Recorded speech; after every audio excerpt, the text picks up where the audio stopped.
Wij willen heel graag dat er 's middags drinken komt op school. Meenemen, mogen naar school.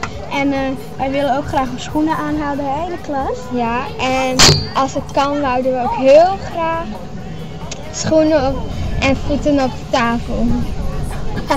En langere pauzes. Maar ik denk dat dit niet mag. En wij willen ook heel graag niet op YouTube komen. En wij willen een digitaal schoolbord. Juffe Voetsie. En computers op onze tafel. Nou, Juffe die jou helemaal keuze geven. En een digitaal rekenboek. Ja.